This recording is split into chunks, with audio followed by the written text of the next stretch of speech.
3 давхар юм байна. 3 унтлагын өрөөтэй. 2 давхартаа 2 унтлагын өрөө, 3 давхартаа 1 унтлагын өрөө. Тэгээ доотлолтоо нэг том өрөөтэй. За тэгээ пүүл нь болохоор юм дундын пүүлтэй. Тэгэхээр дундын байлаа гэдээ бас нэг хэцүү юм бол харагдахгүй байна. Эндээ бас нэг пүүл, эндээ хүүхдийн пүүл маань. Тэгээд орчин энэ хавийн энэ орчны үйлчилгээ цэвэрлэгээ энэ төр аягүй сайн маш цэвэрхэн юм байна энэ дотроо.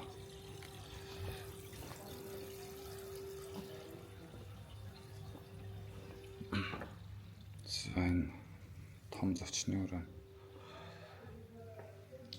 Нэлээд том ТV. За энэ галтаа харагдаж байна.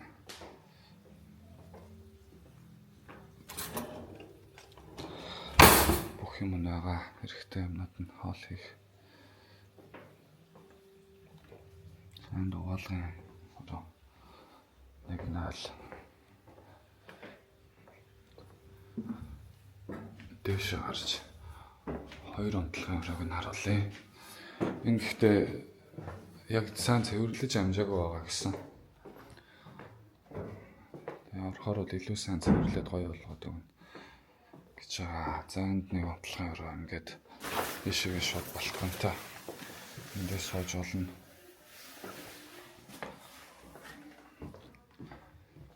За тэгээ унтлагын өрөө болон 0-таас тусдаа 0-та.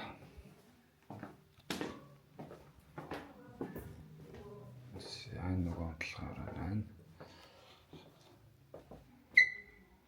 Тэсрэгтээ энэ бол их ингийн юм байна. За 3 дахь унтлагын өрөө. 3 давхартаа. Гэхдээ 3 давхар дээр бас юм гоё террастэй юм байлаа.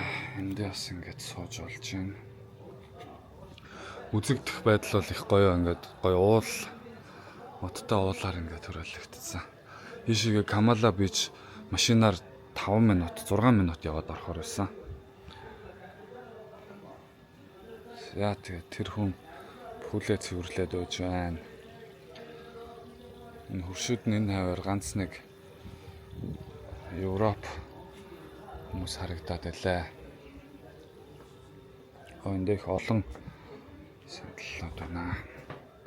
За тэгээ сүүлийн унтлагын өрөө ингээд шууд эндээс ингээд ортог тэндээ 0 нь харагдчихна. Энийг гаргаж хайна гэсэн. За тэгээд ийм хөрхөн хаус байна. За энд бас нэг ийм хөрхөн хаус байна.